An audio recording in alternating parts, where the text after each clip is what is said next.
Hello and welcome to another Catra Commentary. My name is Pat, and I'm joined as always by Lindsay. Hey. And Titus. It's me, Titus. I don't know if that's awkward, but hey, how's it going? We're awkward folks. You're making it awkward. What can no we one do? else is making it awkward for you. Well, that's usual. That's why the animators stay behind the screen. Yeah. What is it? We're behind the camera. We're not. There's no camera. We're not no camera. behind the camera. Yeah. We're behind the computer screen. See, this We're analogy is awkward. behind the curtain. Exactly. Yeah. Behind the animated curtain. Behind the tarp. You know, people don't know this, but back in the Disney days, a lot of people animating in Disney's factory were just behind curtains. And that's why you use that in animator circles. Yeah. We say, we're behind the curtain, and that means we're animating. Yeah. No. That's true. They don't know that, Lindsay. Yeah. God. I mean, but that's the parlance of the animator. The parlance. Nice fancy talk there. Nice. All right. So this is part 4 and the final part of the Catra commentary. Our farewell to Catra and our somber farewell and our happy farewell and and we'll talk a bit about. You won't hear this part, but we're gonna have a seance after this and burn it. Yeah. Burn. That's Catra. There's nothing to burn. It's digital. I know, exactly. We'll be streaming that live on Burn it as in onto a DVD. So and send it out to the biggest fans. And then we'll permanently, leak it. We'll leak it onto the internet. So. Leak it on the internet like, on someone else's channel. Yeah, so, it's a shame you won't get to see that. But you get to see this, where, and you know what, forget it. Let's just start it. Oh, man. It's been a long day. Oops, sorry. It's been a long day, ladies and gentlemen, and this is kind of our time to wind down and really talk about, maybe we'll just go over just our feelings about what making Catra and also, a little behind the scenes, all that jazz. Feelings. Yeah. Have we talked about Shadow Claw? No. Shadow Claw. We never even showed Shadow Claw once in the show, so people might be confused as to what that means. It's been a while, and I think I'm confused at this point. And I animated that part in.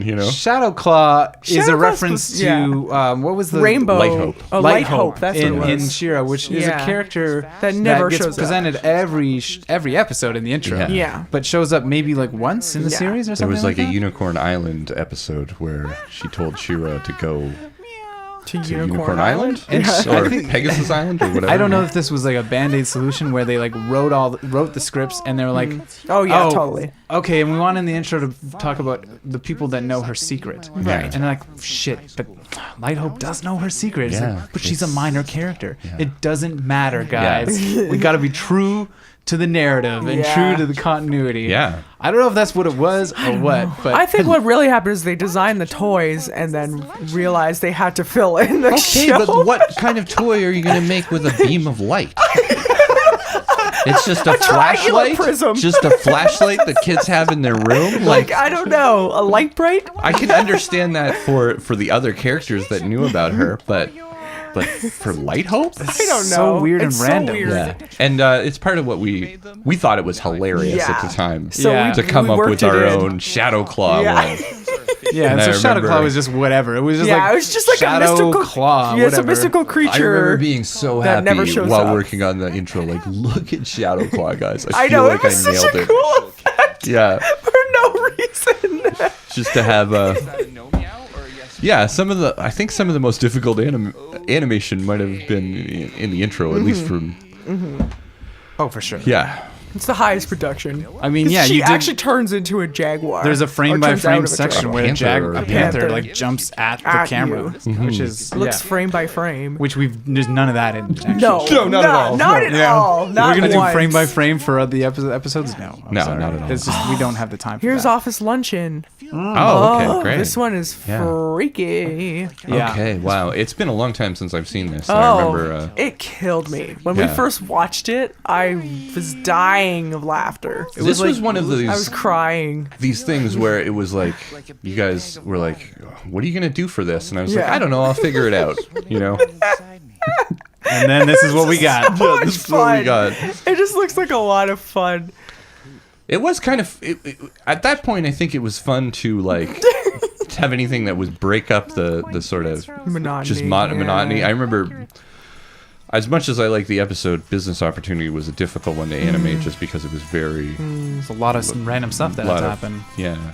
And then the song. And it's a longer episode as well. Patrick made the song. Oh, yeah, it was perfect. Yeah. When I heard it, I was just like, yes, that's the one. We had talked about... It's like down there now, too. Yeah. Like magically appearing places where it was like, how did he get there? The camera angle changes are more weird Sporadic. and chaotic. Yeah. Like the song, we talked about that song and what we wanted it to sound like. We wanted it to be psychedelic, but we didn't want to go classic, like trippy sounding stuff. And we decided to take inspiration from the Incense and Peppermint song. Yeah. By who's that by? Strawberry No idea. Alarm Clock? Maybe. I think something like that. They really went hard. If that's true, they went were really hard. leaning on this They doubled psychedelic down stuff. on Oh the yeah, they were. psychedelics. That's like their only like hit song too. Yeah.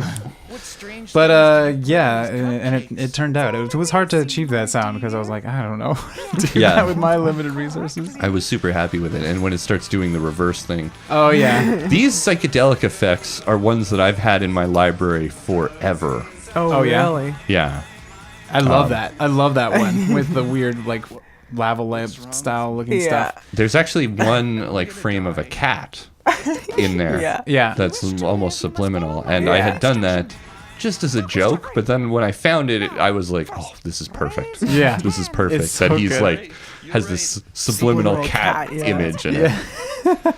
There you go. That's what you get with the commentary. You get Easter eggs, man. Yeah. Put your hand to your heart. Oh He's yeah. like, no, your heart, Jeff. Yeah.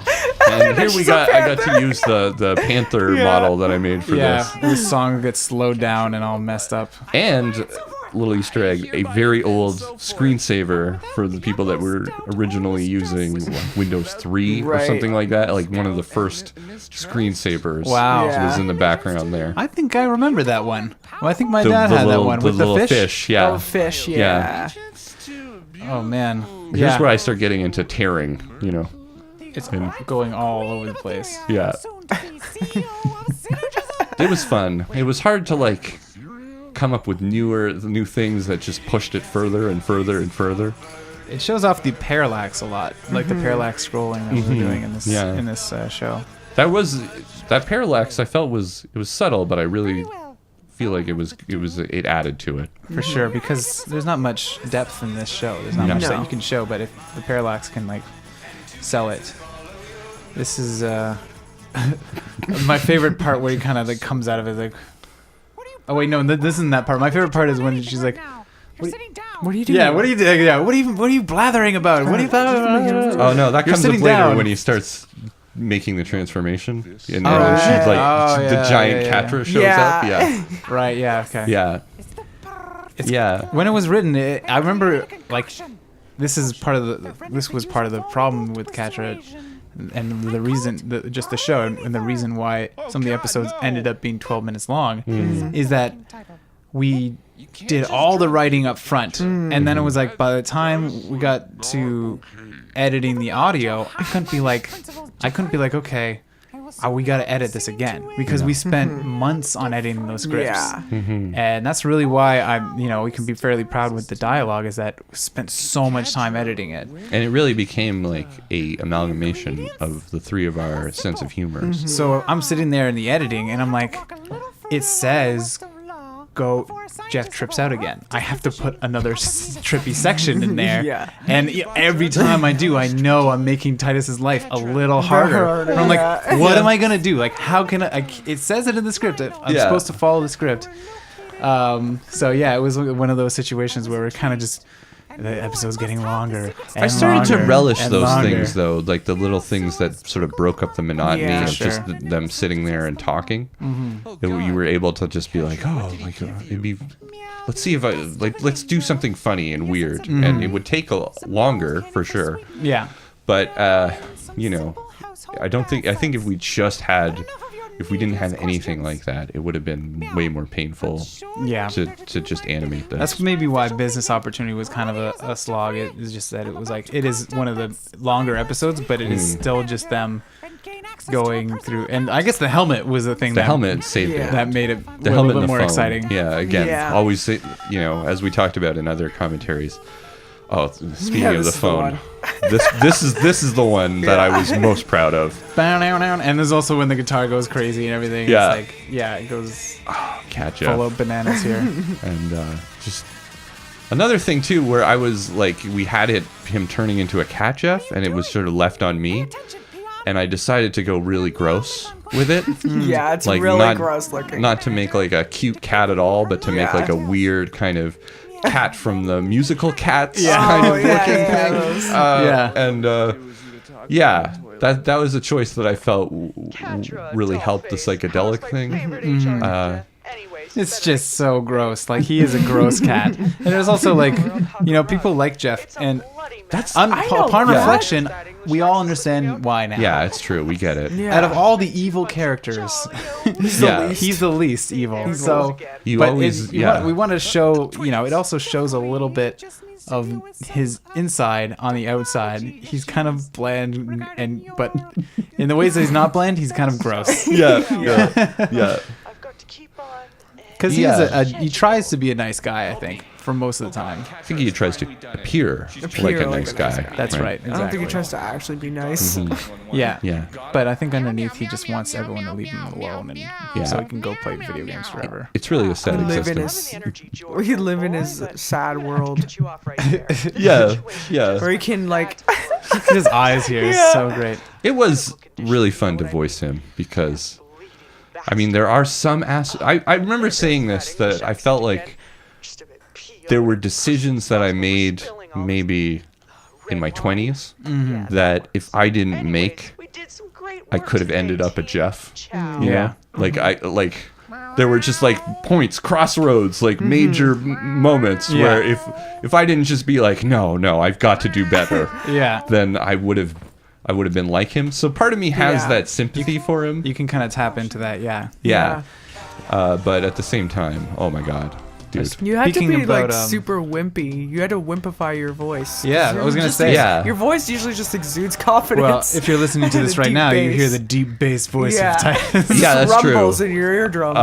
And so we me and Lindsay, when we were directing Titus, it was just like Wimpier. wimpier. Yeah. Higher. Less Yeah. confidence. Yeah, you got to take some of that bass out of your voice. Try and talk up a little bit. And Yeah. it's tricky. I mean, It is. I like just from being playing Catra is like you got to do a voice and you got to be convincing and you got to act and remember your lines and stuff. Yeah. We're not actors, I Yeah, mean, no. we try our best, but having to try and think about okay, my voice is up high, but I also it's a lot to juggle sometimes, but For sure. and I still had to end up just EQing the bass out of your Of course, voice. You course, literally yeah. just A lot of the took bass out of the your bass.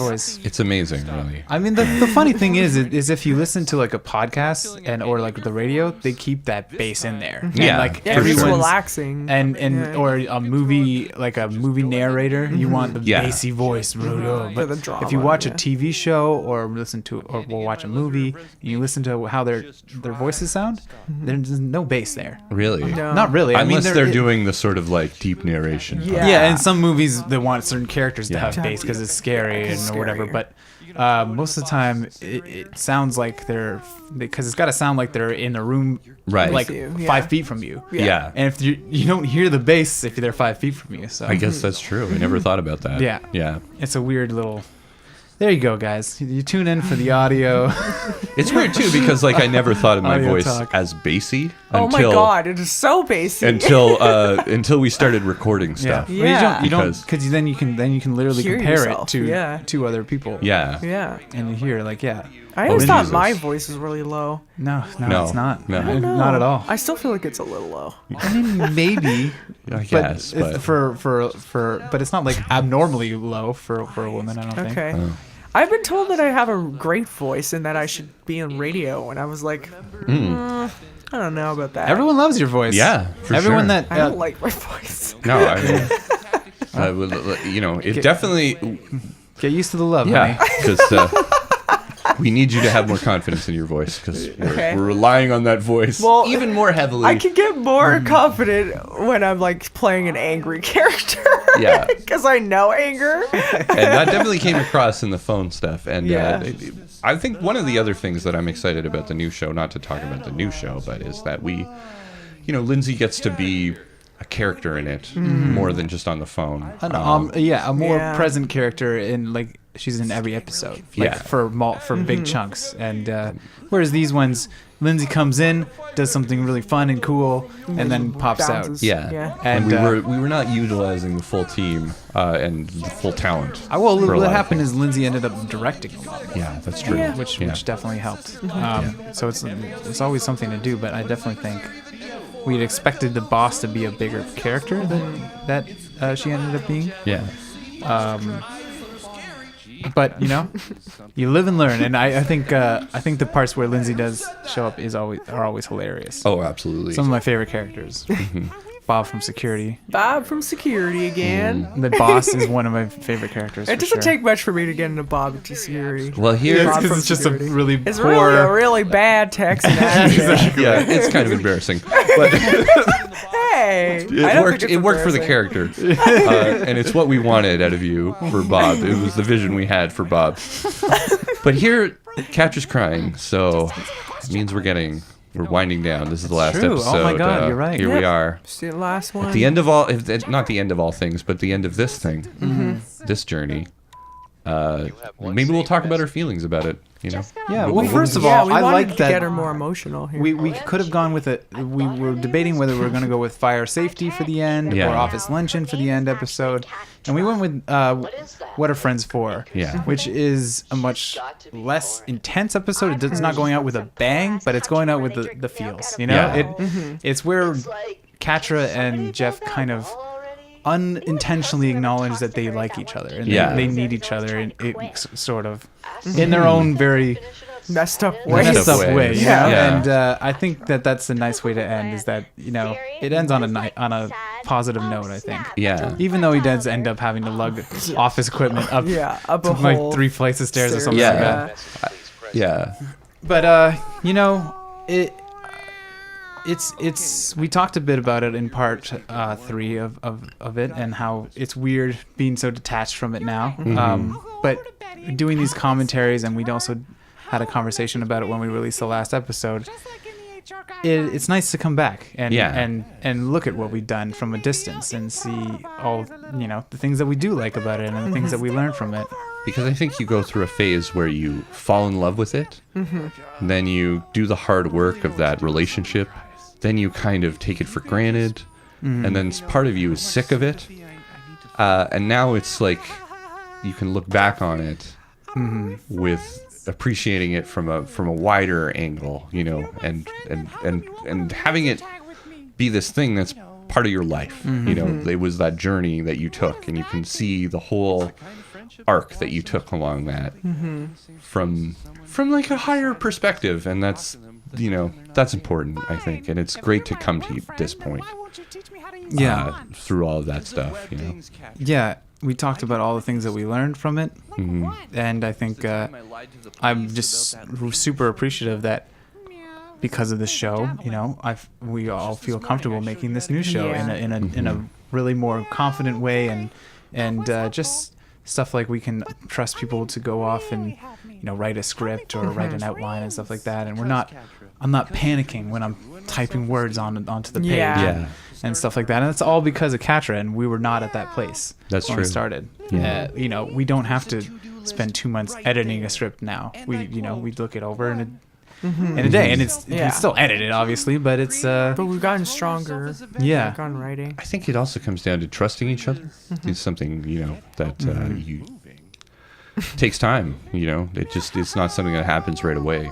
You build the team and you build that trust, and I think we've all been really good about putting our egos aside in terms of what the greater good is for making that show. And that was definitely more difficult for me to do that, because I haven't had to rely on other people when making art before. And I think it was complicated for all of us because a little behind the curtain, even more, some animation speak, is that we were trying to stay serious here. I just had to slip that in. Yeah. Is that we've all been burned with collaborations before, and sure.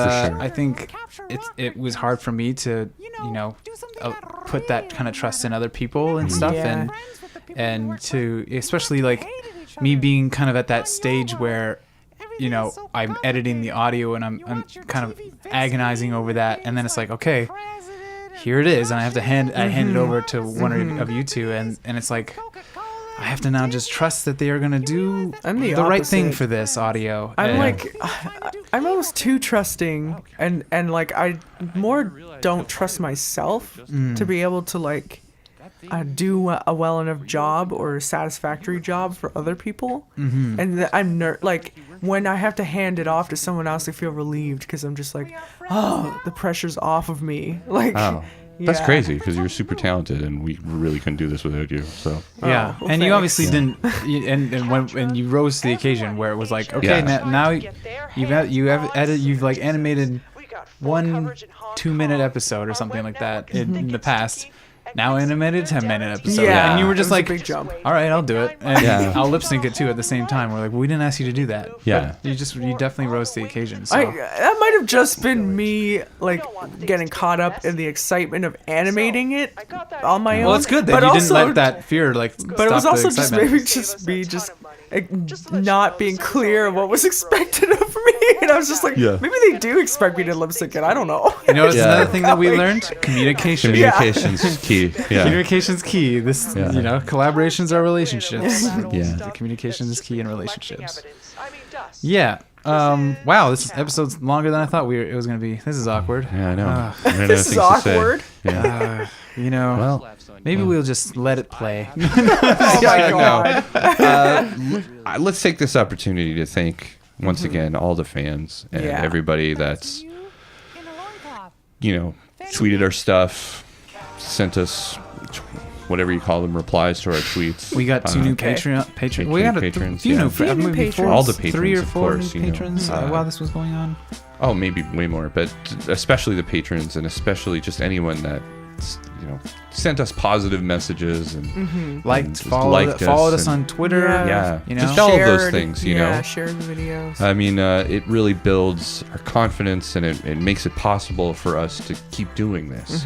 Because if we were just doing this in a vacuum, what's the point, right? Yeah. So Continue.